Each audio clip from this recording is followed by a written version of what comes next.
Hello everyone, welcome to our channel. Myself Srishti Agarwal. एक बार फिर से स्वागत है आप सभी का स्कूल राजथोरी में, जहां पर मैं लेकर आई थी आपकी कक्षा से रिलेट कक्षा 5 के लिए सभी सब्जेक्ट से रिलेट सॉल्यूशन। इसमें हम देख रहे थे कक्षा 5 के लिए गणित पाठ्य पुस्तक का सॉल्यूशन, जिसमें हमने अध्याय 1, 2, 3, 4, 5 हमने सीखा और समझा एक का कंप्लीट सॉल्यूशन देख लिया है। अगर आपने किसी कारणवश कोई भी वीडियो मिस कर दिया है तो आप हमारी चैनल की प्लेलिस्ट से चेकआउट कर सकते हैं। अब यहाँ पर स्टार्ट करेंगे हम अध्याय 6 चैप्टर 6 झीलों के शहर की सैर।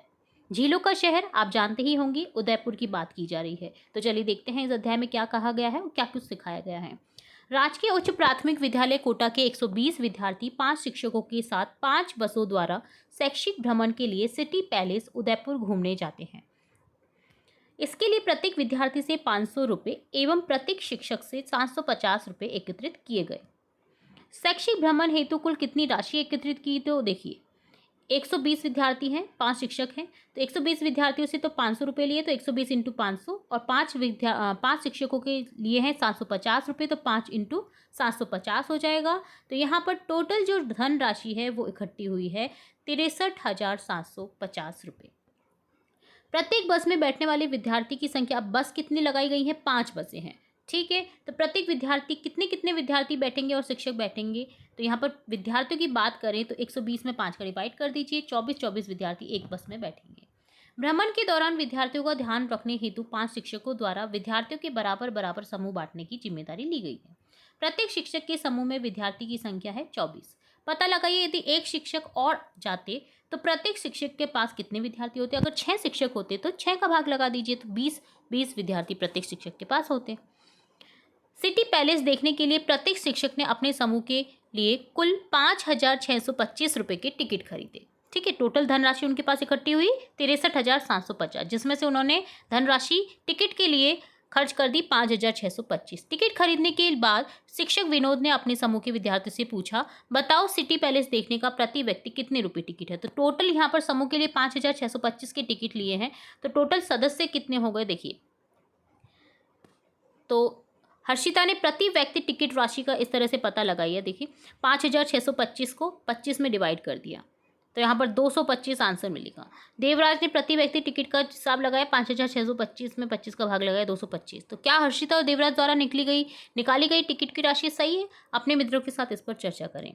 सिटी पैलेस घूमने के बाद विद्यार्थियों को 2 समूह में बांटकर अलग अलग होटल में भोजन करवाया गया। एक समूह के खाना खाने के बाद शिक्षिका ने 45 विद्यार्थियों के भोजन के बिल का भुगतान 9,675 रुपये किया, ठीक है। तो टोटल 120 विद्यार्थी हैं, ठीक है, ये आपको ध्यान रखना है। शिक्षक हैं शिक्षक 5 हैं, तो टोटल 125 लोगों के लिए देखिए यहाँ पर धनराशि खर्च की गई है। शुरू में तो टिकट के लिए 5,625 125 के लिए, तो प्रत्येक का टिकट कितना हो गया ये आपको देखना है, ठीक है। तो प्रत्येक का टिकट जो है ना वो हो जाएगा, यहाँ पर जब हम डिवाइड करेंगे 25 से तो 225 यहाँ पर आंसर निकलेगा, ठीक है। प्रति व्यक्ति कितने रुपए का टिकट है, 225। क्या हर्षिता द्वारा देवराज और जो ये राशि है जो निकाली है उन्होंने सही निकाली है? तो देखिए हर्षिता ने प्रति व्यक्ति टिकट राशि निकाली है, यहाँ पर देखिए 25 लोग हैं, क्योंकि यहाँ पर जो समूह है वो यहाँ पर डिवाइड हो चुके हैं, ठीक है। तो इस तरह से उन्होंने निकाला है। तो अब देखेंगे आगे उन्होंने कितनी कितनी धनराशि खर्च की है। तो जैसे 9,675 रुपये खर्च किए, तो देखो बच्चों मैंने 45 भोजन किया, अब 45 विद्यार्थियों के लिए उन्होंने खर्च किया है, ठीक है। यहाँ पर ये आपको ध्यान रखना है कि 120 के लिए नहीं है, 45 जो है उनके लिए है। तो देखिए 45 अगर विद्यार्थियों के लिए भोजन की बिल का भुगतान 9,675 रुपये किया है, तो देखो बच्चों मैंने 45 भोजन की थाली का बिल 9,675 रुपये दिया है, तो आप बताओ प्रत्येक थाली कितने रुपये की थी। तो देखिए डिवाइड कर दीजिए 45 को 9,675 में, तो इस प्रकार आंसर निकलेगा हमारा 215, ठीक है। तो प्रति थाली के रुपए दिए उन्होंने 215, ठीक है। अब चरण 1 में 9 45 से छोटा है, जिसमें 9 का भाग नहीं जा सकता, इसलिए 96 में 45 का भाग दिया है, तो 2 यहाँ पर भागफल आया, शेष 6 बचे। चरण 2 में चरण 1 के 6 जो शेषफल 6 हैं के साथ दाही अंक 7 लेने पर बना 67, इसलिए 67 में 45 का भाग देने पर 67 बटा 45 होगा, एक भागफल और एक शेषफल होगा 22। चरण 3 में चरण 2 के शेषफल 22 के साथ इकाई अंक 5 लेने पर बना 225, इसलिए 225 डिवाइड बाई 45 बराबर 5, भागफल 5 और शेषफल 0। तो मेरा उत्तर सही है क्या? सीमा तुम खुद जांच कर बताओ। लेकिन जांच कैसे करते हैं? तो ये तो बहुत आसान है, शिक्षिका बोल रही है। आपने जिस संख्या में भाग दिया है उसे भागफल से गुना कीजिए, उसमें शेषफल जोड़ दीजिए। यदि आपको भाज्य संख्या प्राप्त होती है तो आपका उत्तर सही होगा। ठीक है, तो जिस संख्या का भाग दिया जाता है उसे भाजक कहा जाता है। जिस संख्या में भाग दिया जाता है वह संख्या भाज्य कहलाती है। जैसे 9,675 है ना, वो भाज्य है। 45 क्या है? भाजक। ठीक है, तो इस तरह से हो जाएगा यहाँ पर। अब देखिए, सीमा उत्तर जांच रही है। 9,645 डिवाइड बाई 45 से भागफल 215 और शेषफल 0। तो 45 इंटू 215 प्लस 0 बराबर 9,675। तो यहाँ पर हम कह सकते हैं भाजक गुना भागफल प्लस शेषफल बराबर होता है भाज्य। ये इंपॉर्टेंट फॉर्मूला है, ये आप याद कर लीजिए। अगर आपको भाजक निकालने के लिए कहा जाएगा तो आप कैसे निकाल सकते हैं, भागफल कैसे निकाल सकते हैं, भाज्य कैसे निकाल सकते हैं और शेषफल कैसे निकाल सकते हैं। अगर आपको कोई भी 3 संख्या पता है तो आप चौथी संख्या निकाल सकते हैं। 30 विद्यार्थियों के लिए एक बस में आने जाने के लिए 1800 रुपये किराया तय किया गया। बताओ प्रत्येक विद्यार्थी का कितना रुपये तय हुआ? सीमा इसे भी जांच करके पता लगा रही है। तो अभी हमारे पास में देखिए अंक 0 बच गया है, तो इसका क्या करेंगे? तो भाज्य बराबर भाजक गुना भागफल प्लस शेषफल करेंगे। तो यहाँ पर यह तो भाज्य के बराबर नहीं आ रहा है, तो क्या होगा? इकाई के 0 में 30 का भाग देने पर 30 0 बार भाग जाएगा, तो भागफल 0 ही प्राप्त होगा। अतः भागफल में 0 लिखा जाएगा। ठीक है, तो सीमा ने फिर जांच कर देखा। 30 गुना 60 प्लस 0 बराबर 1800। ठीक है, तो ये आपको याद रखना है कि 0 जरूर लिखना है अगर हम एक्स्ट्रा 0 ले रहे हैं तो इस तरह से ये उत्तर सही आएगा। अब देखिए अभ्यास कार्य देखेंगे। सही उत्तर छांटिए। 26,845 डिवाइड बाय 59 करेंगे तो 455 में भाज्य का मान क्या है? तो भाज्य देखिए क्या है जिसमें भाग दिया जाता है, संख्या कौन सी है? 26,845। 9,468 में डिवाइड किया है 12 का, तो क्या हल होगा? तो भाग देने पर हमें मिलेगा 789। 572 डिवाइड बाय 13 करेंगे तो बराबर होगा 44 में भाजक का मान क्या है? 13। ठीक है, भाजक जिसका भाग दिया जाता है जिस संख्या में। ठीक है, अप्रैल माह में 5,640 टन कोयले का खनन हुआ, तो प्रतिदिन कितने टन कोयले का खनन होगा? तो 188 दिन होगा, क्योंकि अप्रैल माह 31 का महीना होता है, 31 मार्च होती है और अप्रैल 30 दिन का होता है। तो 30 प्रतिदिन कितने टन खर्च होगा? 30 को डिवाइड कर दीजिए, आंसर मिलेगा 188। कौन सी संख्या 9 से पूरी पूरी विभाजित है? जिसमें 9 का पूरा पूरा भाग जाता है। तो यहाँ पर 9,648 पूरी पूरी विभाजित है। हल करके उत्तर जांचिए। भाज्य बराबर भाजक इंटू भागफल प्लस शेषफल से। तो आपको हल करके ये देखना है, तो देखते हैं हम आंसर। देखिए 495 डिवाइड बाई 11 45। अब जांचेंगे कैसे कि सही होगा? 11 इंटू 45 प्लस 0 बराबर 495। 1092 डिवाइड बाई 14 बराबर 78। तो 14 इंटू 78 प्लस 0 1092। 1280 डिवाइड बाई 16 बराबर 80। तो यहाँ पर 16 गुना 80 प्लस 0 बराबर 1280 हो जाएगा। 725 डिवाइड बाई 13 बराबर 55। तो शेष बचेगा यहाँ पर 10। ठीक है, इसी तरह से आप जांच कर सकते हैं इसकी। 13 इंटू 55 प्लस 10 बराबर हो जाएगा 715 प्लस 10 बराबर 725। ये भी सही है। 800 डिवाइड बाई 15 बराबर 53। तो जांच करेंगे, शेष 5 बचेगा। तो यहाँ पर देखिए 800 बराबर 15 इंटू 53 प्लस 5 बराबर 795 प्लस 5 होगा, जो कि 800 हो जाएगा। 1820 डिवाइड बाई 19। तो 95 शेष 15। तो जांच करेंगे 19 इंटू 95 प्लस 15 बराबर 1805 प्लस 15 बराबर 1820। सभी विभाजन सही हैं, दिए गए सूत्र से इनकी जांच की जा सकती है। ठीक है, अगला क्वेश्चन देखेंगे हम। अगले क्वेश्चन में भी आपको क्या है, प्रश्नों के हल को जांच करके सही गलत बताना है। तो चलिए इसका भी आंसर देखते हैं। तो देखिए स्टेप फर्स्ट में करेंगे विभाजन 1 की जांच करेंगे, जिसमें है 515 डिवाइड बाई 5। 5 गुना 1 बराबर 5, शेष फल 0।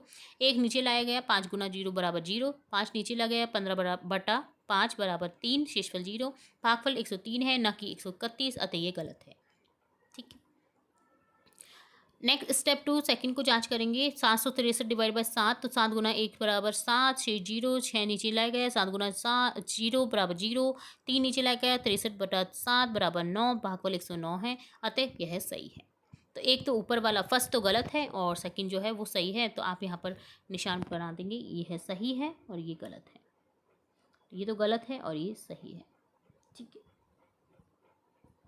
तो यहाँ पर आप देख सकते हैं। ठीक है, अगला क्वेश्चन है, यदि एक बस में अधिकतम 50 सवारी बैठती हैं, तो बताइए 250 व्यक्तियों के लिए कितनी बसों की आवश्यकता होगी।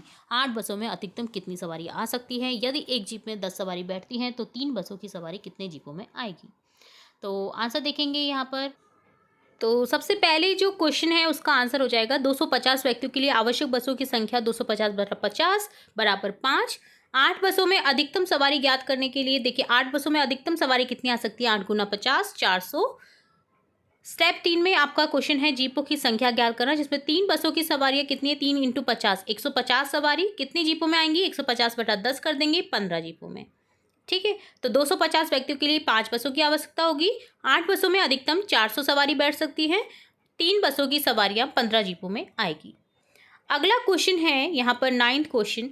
मनोज ने 18 पुस्तकें 828 रुपये में खरीदी हो, तो बताओ मनोज ने एक पुस्तक कितने रुपए में खरीदी। तो आंसर हो जाएगा यहाँ पर पुस्तक की कीमत। देखिए एक पुस्तक की कीमत ज्ञात करेंगे तो 18 पुस्तकें 828 में खरीदे तो एक पुस्तक आ जाएगी 828 को 18 से डिवाइड कर देंगे 46 रुपये की। ठीक है, अगला है क्वेश्चन। रविंद्र के पास 636 आम है, तो बताइए रविंद्र के पास कितने दर्जन आम हैं। ठीक है, तो देखिए रविंद्र के पास 636 आम है, तो रविंद्र के पास कितने दर्जन आम है वो बताना है। तो एक दर्जन में 12 होते हैं। ठीक है, तो हम निकालेंगे 636 बटा 12, 53 दर्जन यहाँ पर आम हो जाएंगे। नेक्स्ट क्वेश्चन है रक्षा के पास 2052 माला की मोती हैं, उसे बराबर बराबर मोती लेकर 19 मालाएं बनानी हैं। 2052 को आप 19 से डिवाइड कर दीजिए तो रक्षा की एक माला में कितनी मोती पिरोएगी वो आंसर आपके पास में आ जाएगा। तो देखिए एक माला में मोतियों की संख्या निकालेंगे 2052 बटा 19, 108 मोती एक माला में आएंगे। अगला क्वेश्चन है 576 चॉकलेटों को डिब्बों में पैक करना है। अगर एक डिब्बे में 24 चॉकलेट आती हैं तो सभी चॉकलेट्स के लिए कितने डिब्बों की आवश्यकता होती है। तो देखिए 576 चॉकलेट को डिब्बों में पैक करना है, एक डिब्बे में 24 चॉकलेट आ रही है तो 576 बटा 24 कर दीजिए, जिससे आपकी निकल जाएगी चॉकलेट की संख्या, आवश्यक डिब्बों की संख्या निकल जाएगी 576 बटा 24। 24 डिब्बों की जरूरत यहाँ पर पड़ेगी सभी चॉकलेट्स के लिए।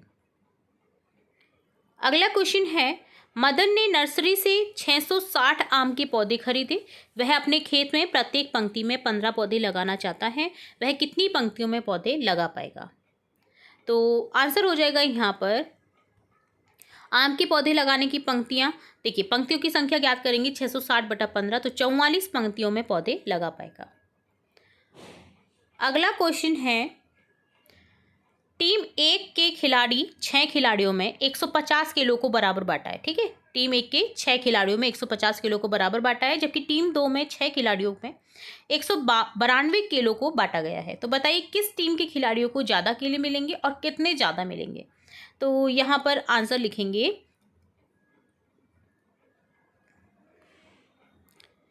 टीम 1 के 6 खिलाड़ियों में 150 किलो को बांटा तो 150 बटा 6, 25 केले एक को मिलेंगे। ठीक है, एक जने को। और टीम 2 में प्रत्येक खिलाड़ी को मिलेंगे, जैसे 6 खिलाड़ियों में 192 किलो को बांटा है तो 192 बटा 6, तो 32 केले प्रत्येक खिलाड़ी को मिलेंगे। तुलना और अंतर ज्ञात करेंगे तो देखिए टीम 2 के खिलाड़ी को ज़्यादा केले मिलेंगे 32, ग्रेटर देन बड़ा है 25 से। ठीक है, तो 32 माइनस 25 7 केले का यहाँ पर अंतर है, तो 7 केले ज़्यादा मिलेंगे टीम 2 के खिलाड़ियों को। ठीक है,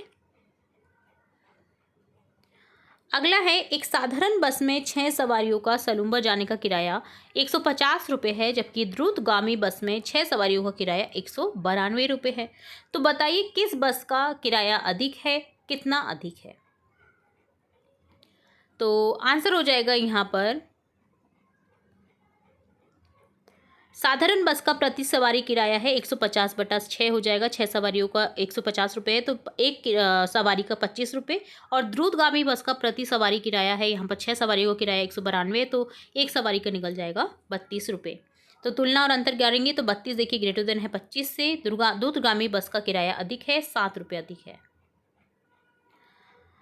नेक्स्ट क्वेश्चन है यदि 15 साइकिल की कीमत 24,405 रुपये है, तो बताइए एक साइकिल की कीमत कितनी होगी। तो 24,405 में 15 की यहाँ पर डिवाइड कर दीजिए, तो आंसर निकल जाएगा यहाँ पर एक साइकिल की कीमत 1,627 रुपये। अगला क्वेश्चन है, दो संख्याओं का गुणनफल 4131 है, यदि उनमें एक संख्या 27 है तो दूसरी संख्या क्या होगी। तो दूसरी संख्या निकलेगी, देखिए दो संख्याओं का गुणनफल 4131, एक संख्या 27, तो यहाँ पर 4131 को डिवाइड कर देंगे 27 से, 153 दूसरी संख्या यहाँ पर निकल जाएगी। अगला है, दो संख्याओं का ये तो कर दिया हमने। एक व्यक्ति का वार्षिक वेतन 65,520 रुपये है, प्रति माह उस व्यक्ति का किराया वेतन जो है वो कितना होगा। तो एक व्यक्ति का वार्षिक वेतन कितना है वो दे रखा 65,520, प्रति माह उस व्यक्ति का वेतन कितना होगा वो निकालना है यहाँ पर। तो देखिए निकालेंगे हम। देखिए एक व्यक्ति का वार्षिक वेतन 65,520 रुपये है, एक वर्ष में 12 महीने होते हैं, तो 12 महीने का प्रत्येक माह का निकल जाएगा 5,460 रुपये प्रत्येक माह उसे वेतन मिलेगा। आगे क्वेश्चन है, एक विद्यालय में 1,250 विद्यार्थी, 1,250 विद्यार्थी गणतंत्र दिवस पर 6,250 लड्डू विद्यार्थियों को वितरित किए गए। बताइए प्रत्येक विद्यार्थी को कितने लड्डू मिलेंगे। तो 6,250 में 1,250 का डिवाइड कर दीजिए, यहाँ पर लड्डू निकल जाएंगे, तो लड्डू को वितरण होगा 5 लड्डू एक विद्यार्थी को यहाँ पर मिलेंगे। और लास्ट क्वेश्चन है यहाँ पर 20वां क्वेश्चन, जयपुर से दिल्ली जाने के लिए रेलगाड़ी से 124 यात्रियों ने 77,500 रुपये किराया दिया। बताइए प्रत्येक यात्री कितना किराया लगा। तो 77,500 में 124 का भाग दे दीजिए, आंसर निकल जाएगा आपके पास में इस तरह से। एक व्यक्ति का किराया लगेगा 625 रुपये जयपुर से दिल्ली का। ठीक है, तो इस तरह से डन होता है ये कंप्लीट सॉल्यूशन, जिसमें हमने स्टार्टिंग से लेकर एंड तक सभी क्वेश्चन के आंसर्स देख लिए हैं, विद डिटेल देख लिया है। होप सो आपको पूरा वीडियो अच्छे से समझ आया होगा। फिर भी अगर कहीं भी कोई भी डाउट रहता है, कोई भी क्वेरी रहती है, तो बेहिचक आप चैनल के कमेंट बॉक्स में कमेंट करके पूछ सकते हैं। आपका अपना चैनल समझिए, आप कमेंट करेंगे तो हमें भी मोटिवेशन मिलता है कि हाँ आप पढ़ रहे हैं, आपको ज़रूरी लग रहा है वीडियो, तभी आप कमेंट कर रहे होंगे। तो वीडियो कैसा लगा ये भी बताइएगा कमेंट बॉक्स में। वीडियो अगर पसंद आए तो वीडियो को लाइक करें, वीडियो को शेयर करें और अपने फ्रेंड्स के साथ शेयर करें। चैनल को सब्सक्राइब करें, बेल आइकन पर क्लिक करना बिल्कुल ना भूलें, ताकि मैं नेक्स्ट वीडियो जब भी अपलोड करूँ तो तुरंत से नोटिफिकेशन के थ्रू मिल सके। फिर मिलेंगे नई वीडियो के साथ, तब तक के लिए धन्यवाद।